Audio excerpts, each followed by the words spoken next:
우리 선교사 재충전 수련회 정말 여러분이 마음을 모아서 한 달에 얼마씩 해서 이렇게 모아져서 가는 것이 제가 얼마나 뿌듯한지 모르겠어요. 예. 일이 굉장히 많지만 또 힘들지만 힘들지 않는 것은 그 사역에 대한 기대 때문에 그렇습니다. 열매의 기대 때문에 그렇습니다. 선교사 한 사람이 살아나면 그 선교지가 살아나면서 하나님이 얼마나 기뻐하실까, 이거를 생각하면 하기 싫어도 힘들어도 하나님이 기뻐하시기 때문에 하는 거죠. 그러나 하나님의 기쁜 그 마음을 공유하면 괜히 기뻐지는 거 있잖아요. 여러분도 그런 마음으로 함께 동참할 때 이 강력한 팀워크가 이루어질 줄 믿습니다. 여러분이 저를 어시스트 하는 거죠. 저도 여러분을 어시스트 할 수 있고요. 선교사 재충전 수련회를 이렇게 마치고 돌아오면 굉장히 그 어려운 경기, 축구 경기에서 어렵게, 그러나 정말 온 선수가 하나 되어서 한 골을 넣고 이기고 오는 기분이에요. 그래서 여러분들이 어시스트 한 것에 대해서 제가 그 공을 받아서 골을 향해서 차 넣을 때, 골이 됐을 때 그 기쁨은 들어간 사람뿐만이 아니라 팀 전체가 기뻐하는 거죠. 맨체스터 유나이티드의 그 27년 감독하신 분이 퍼거슨 감독이라는 분이에요. 지금은 은퇴하셔서 스트로크가 왔다 그래요. 근데 은퇴하셨습니다. 근데 27년간 있으면서 13번을 프리미어 리그를 우승했어요. 이 우승하기 쉽지 않습니다. 그리고 준우승, 결승전까지 가서 준우승에 7번입니다. 그러니까 27년에 20년을 거의 상위권, 최상위권에 있게 했습니다. 그 감독이 오기 전에는 굉장히 하위권이었어요. 그런데 그 감독이 옴으로 인해서 굉장히 상위권으로 올라갔습니다. 그리고 다른 데 우승한 거, 뭐 FA컵이나 뭐 다른 데 우승한 거는 이루 말할 수 없고요. 그래서 굉장히 중요한 우승이 13번을 하고 그 다음에 준우승을 거기에서 7번 했다. 전설적인 감독입니다. 여러분, 농구 하면은 여러분 누가 생각이 나요? 마이클 조던 생각나는데, 미국 사람한테 농구 하면은 존 우드 감독이라고 다 거의 99%가 이야기합니다. UCLA 농구 감독인데요. 이 감독이 평범한 대학팀을 NACC 전국 대학교 농구대회에서 우승을 이끄는데 7번이나 우승을 이끌게 합니다. 그리고 전설적인 것은 12년 동안에 88번을 한 번도 진 역사 없이 연달아서 88번을 연승을 해버립니다. 근데 이 두 감독에게 기자들이 동일한 질문을 하면, 그 질문은 당연히 있는 질문입니다. 이렇게 팀을 우승을 이끌어야, 이렇게 같이 축구와 농구입니다. 그런데 동일하게, 놀랍게도 동일한 대답을 했습니다. 강력한 팀워크 때문이다. 그 팀워크 때문이다. 그 팀워크는 어떻게 만들어지나요? 하니까 퍼거슨 감독이 예를 들었어요. 한 골을 우리가 넣는데 분명히 골을 넣은 사람은 어시스트 한 사람이 있다는 거예요. 골을 넣은 사람은 어시스트 한 사람이 있을 때 그렇게 골을 넣으면 그렇게 혼자서 막 뛰면서 막 좋아하고 하는 것을 그렇게 하지 말고 우선 골을 딱 넣는 순간 어시스트 한 사람을 바라보면서 감사와 격려의 표시를 꼭 해주라. 그때 기자가 그렇게 골을 넣었을 때 그 어시스트 한 사람을 바라보려고 하는데 어시스트 한 사람이 안 보고 있으면 어떡합니까? 퍼거슨 감독 하시는 말, 걱정하지 말라고, 어시스트 한 사람이 그 자기가 어시스트 한 것을 골을 넣었을 때는 분명히 보고 있다고. 그런데 인사도 안 하고 지 혼자 좋아하면 다음에 어시스트 안 한다고. 이 주문을 따르는 자를 주전으로 세웁니다. 대표적이게 호날두인데, 호날두가 그 팀에 속해서 처음 왔을 때 혼자 다 북치고 장구치고 했어요. 이제 그러면서 이 호날두가 골을 넣으면은 혼자서 기뻐하고 막 혼자서 해서 게임 4번을 빼버렸대요. 그 뒤부터 호날두가 이제 고쳐지기 시작했는데, 넣으면 이제 기쁜 표시로 그때부터 이렇게 했다는 거예요. 어시스트 한 사람이 분명히 있습니다. 어시스트 한 사람을 가장 먼저 보면서, 골을 넣으면 가장 먼저 보면서 이렇게 했다는 거예요. 그래가지고 서로 껴안고, 그러나 공격수만이 아니라 수비도 넣을 수 있죠. 골을 넣으면 하여튼 어시스트 한 사람에게 꼭 그렇게 감사를 표시했다는 거예요. 저는 물이 필요 없습니다. 여러분 한번 생각해 보십시오. 자, 우리 인생에서 이런 경기, 영적 싸움이라고 하는데 이런 경기 많이 있습니다. 그러나 감독 대신 하나님께서 이렇게 주문합니다. 강력한 팀워크로 어시스트 한 사람을 감사와 격려하라. 여러분 가정에서 부부가 될 수 있고요, 자녀가 될 수 있고, 교회에서는 여러분이 저에게 어시스트 한 것을 제가 골을 넣을 수도 있고, 제가 어시스트 한 것을 여러분이 넣을 수도 있습니다. 그래서 우리는 모두가 어시스트 할 수 있어요. 또 거기에 어시스트 한 사람에게 서로가 감사와 표시를 할 수 있습니다. 이게 강력한 팀워크의 핵심 요소라는 거예요. 하나님이 영적으로 우리에게 이런 역사를 주셨습니다. 그래서 정말 우리 마음속에 다 있지만 표시 못했지만은 말로 표시 안 하더라도 눈을 바라보면서 양손을 가지고 엄지척을 좀 했으면 좋겠어요. 예. 자, 우리 옆 사람한테 같이 한번. 예. 최고입니다. 최고. 예. 저한테 한번 해주십시오.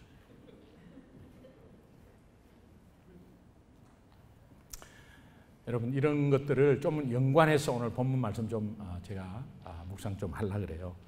제목이 이 기다림의 부가가치. 여러분 기다릴 때 그 설레임은 어릴 때부터 여러분 알 겁니다. 소풍 간다 그러면 잠이 안 오죠. 뜬 눈을 생 기억도 있고. 그게 기다림이에요. 피곤하지가 않습니다. 제가 아내하고 5년 연애했는데요. 서울에 살고 저는 인천에서 있었습니다. 인천 월미도 해군에서 근무했는데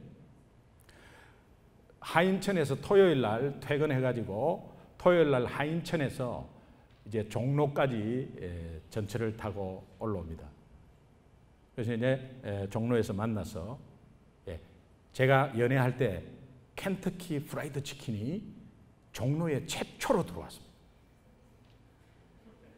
뭐 이래 맛있는 건지 그냥 그래가지고 그거를 박스로 사가지고 다 하는데 유일하게 안 먹는 것은 날개였습니다. 날개를 먹으면 바람 핀다. 이래가 서로 안 먹는 거예요. 휴지통에 버렸습니다. 그리고 이제 이제 하다가 이제 밤 10시 정도 돼서 제 아내가 고려대학 뒤에 안암동이었는데 이제 안암동에 밤 10시에 이제 빠이 하고 저 혼자서 안암동에서 신설동까지 버스를 타고 버스를 타고 이제 거의 막차 비슷하게 이제 신설동에서 수원 가는 게 있고 인천 가는 게 있는데 그 기다리는데 오래 걸려요.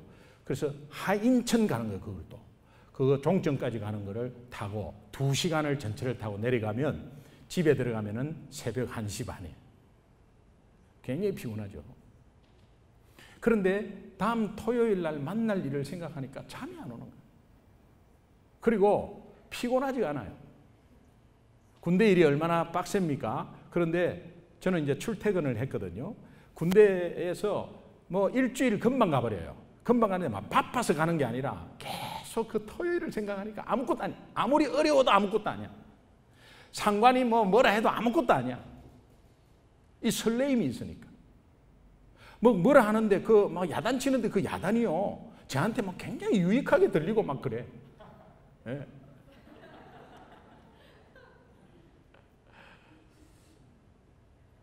여러분, 제가 한국 나가서 전도하는데 한국 진짜 옛날 생각나대 대단하대요. 예수 믿으라 했더니 첫 마디가 멀쩡하게 생겨가지고 그런 짓이나 하고, 이게 첫 마디였어요. 한국은 기독교인들을 아주 이렇게 봐버려 이제. 첫 마디가 예수 믿으라 했는데 멀쩡하게 생긴 양반이 그런 짓이나 하고. 근데 제가 너무 기뻤어요. 왜냐하면 이 사람이 앞으로 돌아오면 확실하게 할 사람이거든요. 그리고 보는 눈이 정확해요. 멀쩡하게 생긴 거. 이거 난 멀쩡하게 생긴 걸 어떻게 알아봤지? 너무 감사했어요. 그리고 이 사람이 예수 믿으면 정말 이 하나님 사역에 확실하겠구나라는 이 기대감과 설레임이 그런 것을 이기게 해요. 그 사람이 돌아오기까지의 그 기다림이죠. 그 기다림의 부가가치는 이루 말할 수 없어요. 기다림의 부가가치는 사람과의 만남도 기대하면서 그렇게 부가가치 속에 막 한 주간도 피곤하지도 않고. 여러분, 한 주간에 예배를 한번 기다려 보세요. 예배를 진짜 한번 기다려 보시라고. 다음 주는 무슨 말씀이 선포될까? 나의 삶을 어떻게 터치할까? 한번 기다려 보시라고. 그러면 그 기다림 속에 하나님께서 영적 부가가치를 줘요. 영적 부가가치는 상상을 초월해요. 우리의 힘든 삶을 이기게 합니다. 그렇잖아요. 세상 것도 기다리고 사랑하는 사람 만나려고 기다리고 이러면은 가슴이 설레이면서 그걸 이기는데, 선제충이요, 선교사 재충전 수련회가 굉장히 힘든 사역이에요. 14개의 교회를 어떻게 컨트롤하죠? 여러분, 한 교회에서도 지금 사람들 컨트롤이 안 되는데 14개에서 자원봉사자 90명을 어떻게 컨트롤하죠? 그리고 선교사 150명 모이는데 한 선교지에 선교사들이 대표 선수, 하나님 나라의 앰베서더인데 그 사람이 오기까지, 그 뒤에 사역 뒤로 하고 오기까지 얼마나 힘든데요. 그 사람들이 대표 선수가 150명이 한 곳으로 모인다는 건 선교사님들 50명 이상 모이는 적이 없어요. 교단별로 모이고 이렇게 전체적으로 모이는 게 없어요, 많이. 그런데 그렇게 모이는 게 쉽지 않은데 그 모여가지고 하나하나 그 사역들을 짚어가면서 또 준비해가면서 여건 환경 안 돼가는데 거기에서 되는 대로 하는 그런 상황들이 얼마나 힘들어요. 그런데 힘들지가 않습니다. 하기 싫어요. 안 해도 그만, 해도 그만이에요. 근데 하나님이 기뻐하는 거니까 하는 거예요. 하나님이 기뻐하는 거니까 하는데 억지로 끌려서 하느냐? 여러분, 선교사 재충전 수련회 마치고 어떤 결과가 있는지를 13년 동안 알고 있거든요. 그리고 방해 요소가 많고 거기에서 뭔가 방해가 있다 하면은 그 방해가 있다 하면 분명히 큰 역사가 있어요. 역사가 안 일어나면 악한 영은 절대 방해 안 합니다. 그대로 내버려 둡니다. 근데 방해가 있잖아요. 분명히 큰 역사가 있어요. 이제 그런 가운데서 설레이는 거죠. 이번에는 어떤 열매를 주실까? 어떤 선교사님이 어떻게 살아날까? 분명히 회복돼야 할 선교사님이 아마 굉장히 상상 이상으로 살아날 거야. 그렇죠, 최재욱 선교사님? 네. 그렇게 해가지고 그 기대 속에 준비하는 거예요. 피곤치 않습니다. 목사님 그거 어떻게 다 해요? 피곤치 않습니다. 그런데요, 여러분이 어시스터가 되어주고 또 제가 어시스터가 되어서 서로 격려하고 칭찬하고 그 표시를 할 때 힘은 더 나는 거예요.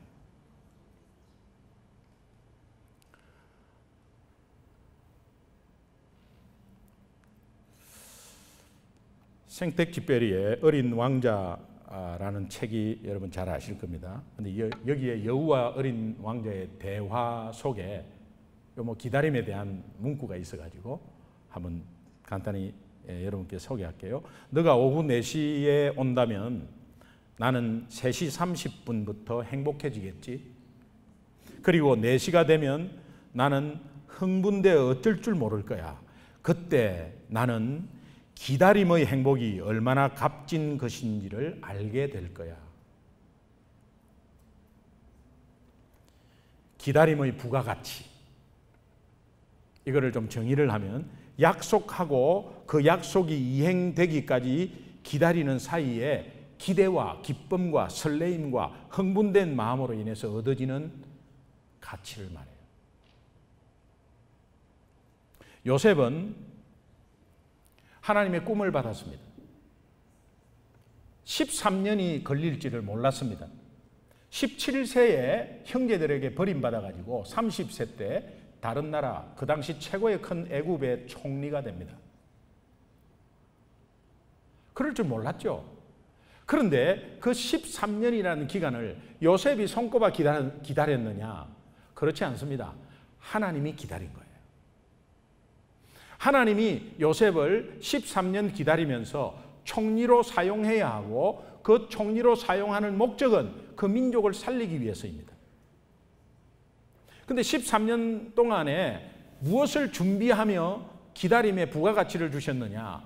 그에게 경제를 가르쳤고 정치를 가르쳤습니다. 보디발 딥에 노예로 팔려가고 가정총무가 되었다는 것은 서울대학교, 하버드대학교 경제학과에 들어간 것입니다. 그리고 누명을 써서 감옥에 간 것은 제1 정치범들 있는 곳에 가서 서울대학교 정치대학원으로 보낸 것입니다. 하나님이 애굽을 통치하려면 그런 것들을 배워야 되고 그런 것들을 알게 해주는 겁니다. 그런 가운데서 이제 총리로 시켰는데 그 총리의 하나님이 총리 되기까지 기다렸어요. 하나님이 기다리고 기다린 부가가치는 뭐냐? 그 민족을 살리게 되는 엄청난 열매를 주신 거예요. 이 요셉은 이 사실을 알고 이렇게 고백합니다. 창세기 45장 7절 함께 보겠습니다. 같이 읽습니다. 시작. 45장 7절입니다. 예, 시작. 하나님이 큰 구원으로 당신들의 생명을 보존하고 당신들의 후손을 세상에 두시려고 나를 당신들보다 먼저 보내셨나니. 하나님의 기다림 속에 하나님은 지금 요셉이 하나님이 꿈을 줬습니다. 이미. 그러나 요셉이 그것을 모르고 고통 가운데 있습니다. 그러나 하나님이 그 약속을 던져주고 하나님께서 그 약속을 이행하기까지 하나님이 기다리시는 거예요. 그 기다림의 부가가치는 엄청난 것이었습니다. 여러분 입장을 바꿔서 우리가 하나님께 결단했을 때가 있습니다. 그 결단하고 그 결단을 지키기까지 힘듭니다. 은혜를 받고 결단은 했습니다만 실제로 지키기까지가 힘들어요. 결단한 것은 진심이었어요. 근데 결단하고 나니까 이제 하나님의 응답을 받고 그렇게 응답받으면서 그 결단하고 약속한 이 약속을 이행하려고 하니까 조금 어려워요. 어려우니까 이제 그것을 의도적으로 잊어버리려고 해요. 어떤 사람은 죄책감을 가지고 있어요. 약속한 것을 지키지 못한. 또 뭐 특별히 이런 청년들이 선교사로 헌신하고 손들고 나서 선교사 안 가고 있을 때, 그게 뭐 얼마나 막 마음이 무겁고, 은혜 받을 때는 분명히 진심이었거든요. 그도 그럴 것이 군대 갔다 오신 분은 알 거예요. 군대 갔을 때 얼마나 고생할 때 엄마에게 편지 쓰는 거 있죠? 어머니 전상서. 제대하면 옆에서 힘껏 모시겠습니다. 제대하면 어디로 가버려요. 근데 그때는 진심이었어요. 근데 현실은 어려워요. 제가 결혼하면 부모님을 호강시켜드리, 그거는 진심이에요, 진짜. 그런데 잘 안 되잖아요. 우리가 약속하고 하나님께 약속한 그 약속을 이행하기까지 굉장히 어렵지만, 그러나 우리가 죄책감을 가지고 있지만, 하나님이 꼭 우리를 정죄하는 것 같지만 그렇지 않습니다. 하나님은 우리가 약속한 것에 대해서 기다리고 계시는데, 너 한 것을 왜 안 하니? 왜 안 하고 놀고 있어? 너 한다고 했잖아. 그것은 우리가 하는 거예요. 우리 인간 세계에서 하는 거예요. 하나님은 우리가 약속한 거 너무 감사하게 생각하고 그 약속이 더디어지든 일찍 하든 그 약속을 기다리는데, 그 기다림은 설레임과 기쁨과 하나님이 그 마음에 굉장히 앞으로 이 약속이 이행되었을 때 그 엄청난 가치가 있는 것을 알고 거기에서 설레임으로 기다리는 부가가치를 생성하고 있다는 사실이에요.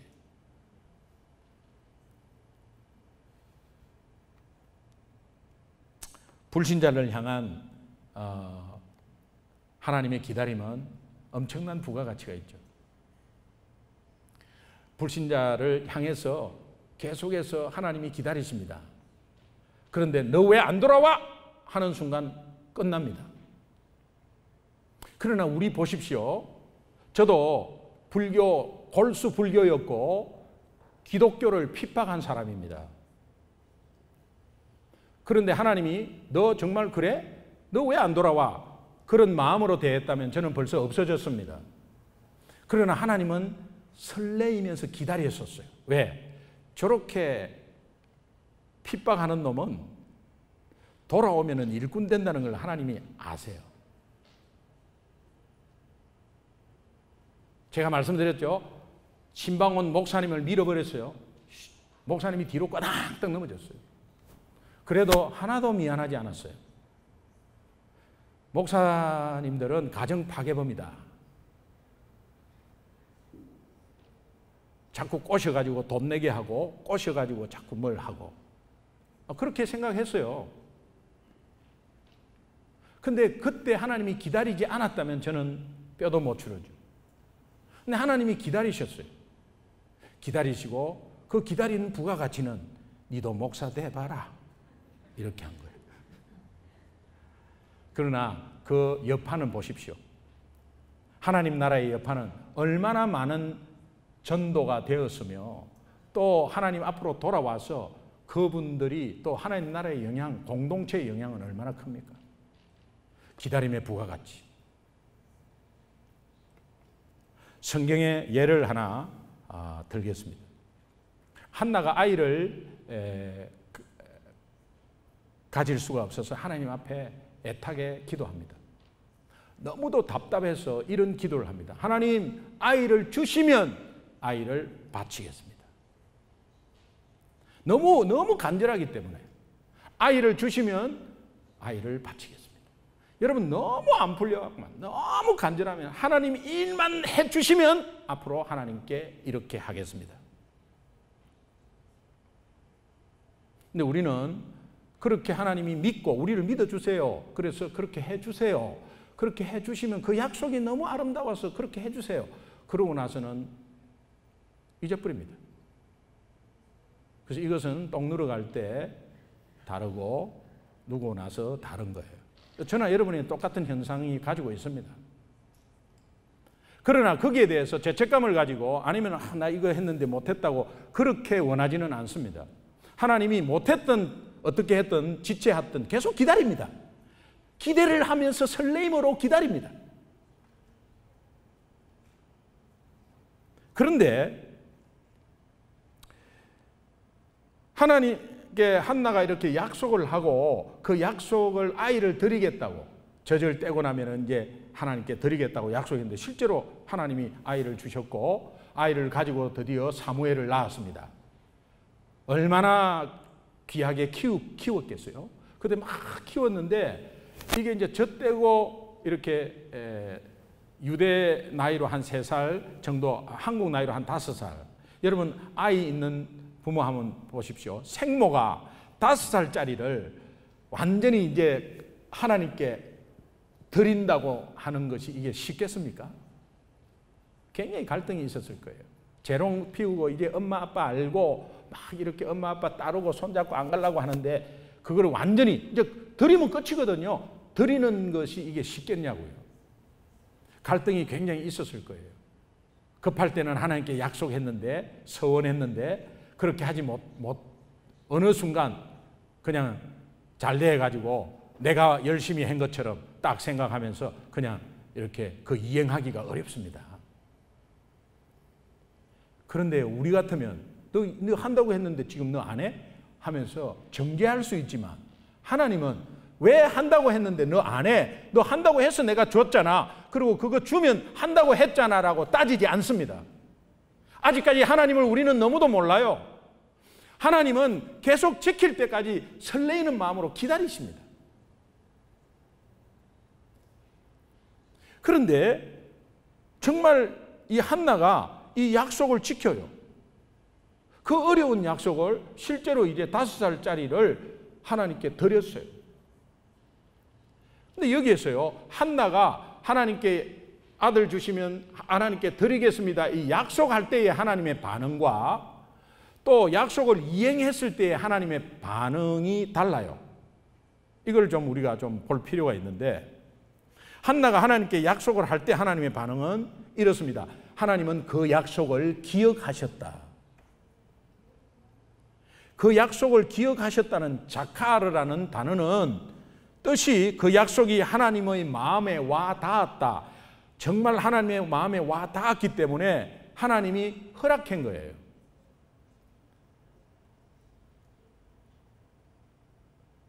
제 아들이 결혼을 했지 않습니까? 결혼을 했는데 결혼하고 나서 결혼할 때 아빠한테 엄마한테 쓰는 편지가 있었는데 그 결혼식장에서 이렇게 읽으면 너무 눈물이 많이 나고 하니까 그냥 엄마 아빠한테만 편지 써갖고 드릴게요 그러더라고요. 그래가지고 이제 결혼하고 신혼여행을 떠나면서 저한테 편지를 2개를 딱 주더라고요. 엄마 아빠한테 쓴 편지라고. 그래가지고 이제 편지를 읽었는데요. 그 편지 안에는 완벽해요. 저 아무것도 안 해도 돼 지금부터.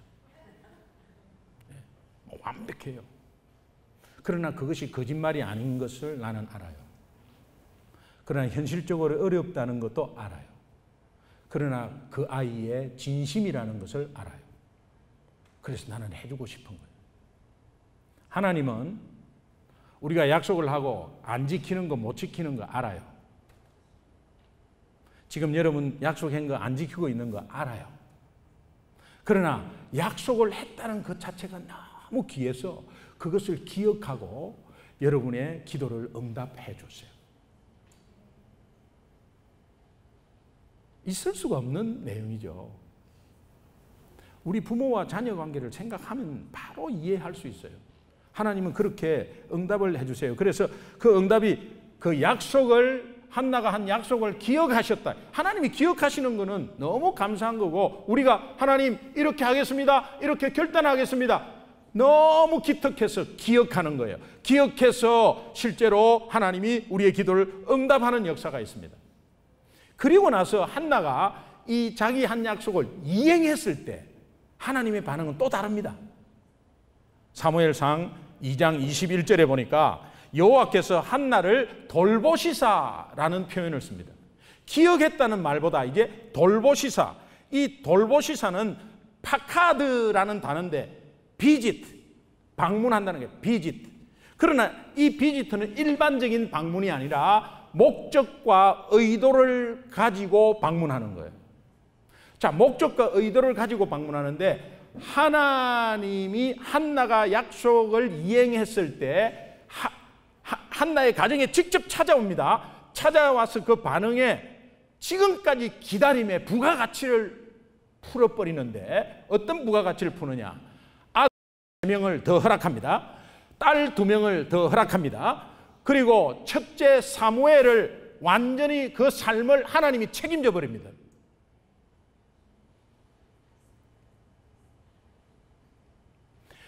여러분이 하나님께 약속을 했을 때 에이 괜히 약속해갖고 못 지키면 어떡하나, 그러면 또 이게 또 찝찝하지, 그래서 아예 약속 안 해, 그렇게 하지 마세요.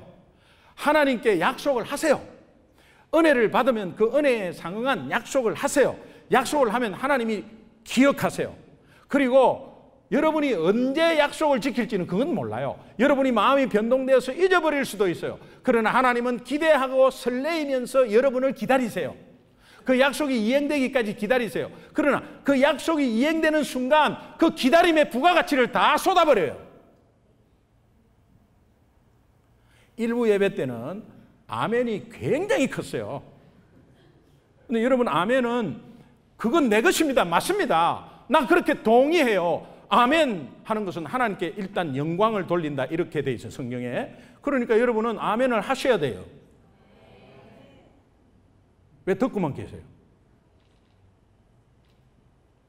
내가 이제 하나님께 한 기억을 기억해내십시오. 그리고 찝찝해갖고 피해갖고 의도적으로 이렇게 파묻지 마십시오. 그러나 그것이 어떤 면에서든 이행하는 데는 하나님이 그대로 이행하는 게 있고 하나님의 지혜 가운데서 이행되는 게 있어요. 우리 딸이 중동을 향해서 선교사로 헌신을 했어요. 얼마나 개인이 선교사로 가야 돼. 기도하면서 하나님이 그 기다리는 가운데서 중동에 간 지인들을 위한 기도가 나오고, 그런 가운데서 또 이 디자인을 해가지고 성경의 사건, 구약의 사건마다 일러스트레이터로 그래야 그 책이 얼마나 팔리는지 몰라요. 이제 그런 역사로 하나님이 사용하면서 선교사로 헌신하면 선교사로 꼭 가야 되느냐, 우리가 합리화시키는 게 아니에요. 하나님은 그것을 기다리면서 그 기다리는 지혜 가운데서 이렇게도 풀고 저렇게도 풀지, 우리가 이렇게 풀고 저렇게 푸는 게 아니에요. 그러니까 여러분은 하나님께 약속하세요.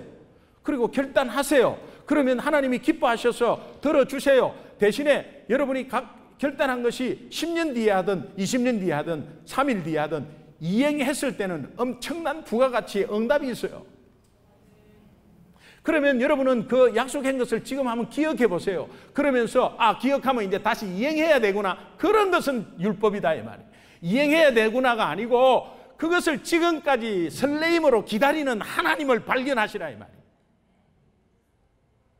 그러면 영적인 이 기다림의 부가가치에 대한 기대치가 커지면서 하나님이 어떤 방법이든 어떤 상황으로 이행케 하십니다.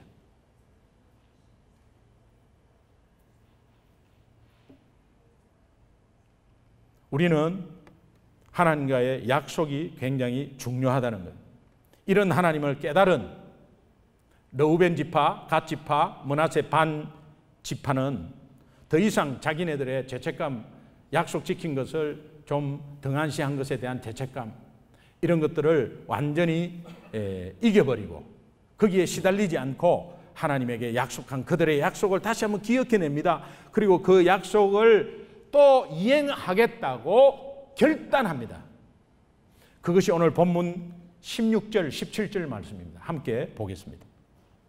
같이 읽습니다. 크게 읽습니다. 시작. 그들이 여호수아에게 대답하여 이르시되 당신이 우리에게 명령하신 것은 우리가 다 행할 것이요 당신이 우리를 보내시는 곳에는 우리가 가리이다. 우리는 범사에 모세에게 순종한 것 같이 당신에게 순종하려니와 오직 당신의 하나님 여호와께서 모세와 함께 계시던 것 같이 당신과 함께 계시기를 원하나이다. 하나님께 순종하는 것을 다시 한번 기억해내요. 그리고 그 말씀을 기억하면서 다시 등한시한 것을 이제 결단을 해요. 그리고 그들이 약속을 이행하게 됩니다. 마지막에 가서 조금 더 안 한 것도 있어요. 그러나 이행하게 되면서 하나님은 이 지금까지 그렇게 기다린 하나님의 부가가치가 있어서 이 지파들이 계속해서 지키지 않고 있었다가도 그것을 다시 지키겠다고 하면서 나아갈 때 하나님께서는 9지파에까지도 영향을 미치게 그 땅을 정복하는 도구로 사용하십니다. 이것을 보면서 오늘 개인이 하나님께 약속한 것이 어느 순간에 이행하는 순간에 공동체에까지도 선한 영향력이 있다는 사실이에요. 그리고 그들은 여호수아를 격려합니다. 여호수아서 1장 18절에 말미에 오직 강하고 담대하소서. 여러분, 여호수아 입장에서 보면 갑자기 모세가 죽었고 이제 이 민족을 데리고, 그것도 1세는 다 죽었고 이제 1.5세 2세들을 데리고 이 연약한 백성들을 데리고 저 강한 가나안을 정복하려고 하니까 앞에 요단강도 앞에 있고 걱정이 태산 같고 잠이 안 올 것 아니에요. 그러나 여호수아는 믿음이 있었습니다. 그리고 순종했습니다. 그리고 나아가려고 하지만 그 개인적인 갈등이나 이런 것들은 아마 하나님 앞에 굉장히 토로했을 거예요. 그래서 리더는 외롭습니다. 리더는 외로워요. 리더가 그냥 다 뭐 나 이래서 괴롭고 다 이야기하면은 그게 리더입니까? 리더가 아니에요. 아닌 척 하는 게 아닙니다. 그냥 그것을 하나님께 해결하려고 하고 여러분을 이끌어야 되니까 리더는 외로워요. 대신 여러분은 어떤 외로움이 있는지, 그것은 여러분 리더가 어떤 외로움이 있는지는 몰라요. 그러나 꼭 필요한 게 있다면 여러분이 리더를 격려하는 겁니다.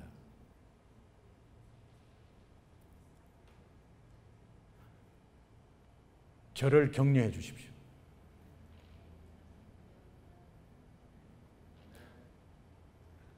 두 명만? 저를 격려해 주세요. 네. 저도 예수 잘 믿는 목사가 되길 원하고, 여러분이 격려해 주시면 여러분이 어시스트 하는 거거든요. 그러면 제가 격려하면 여러분을 향해서 제가 이렇게 할게요.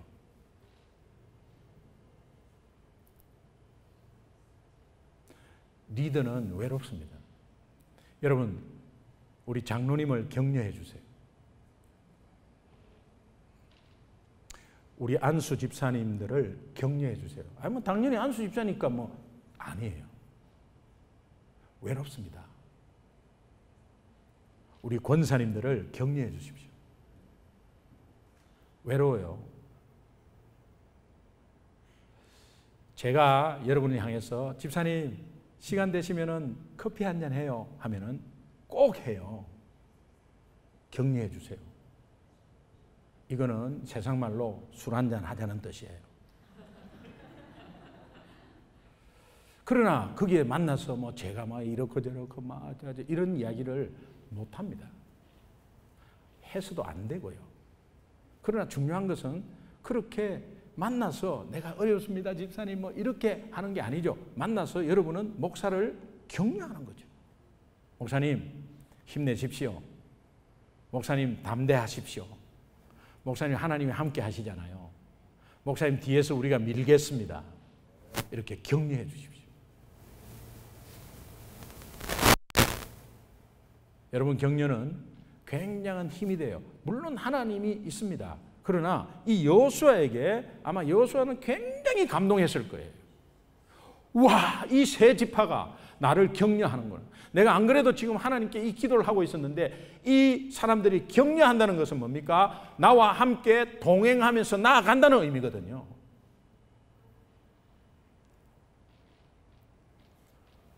오늘 하나님께서 우리에게 기다림의 부가가치를 말씀하셨습니다.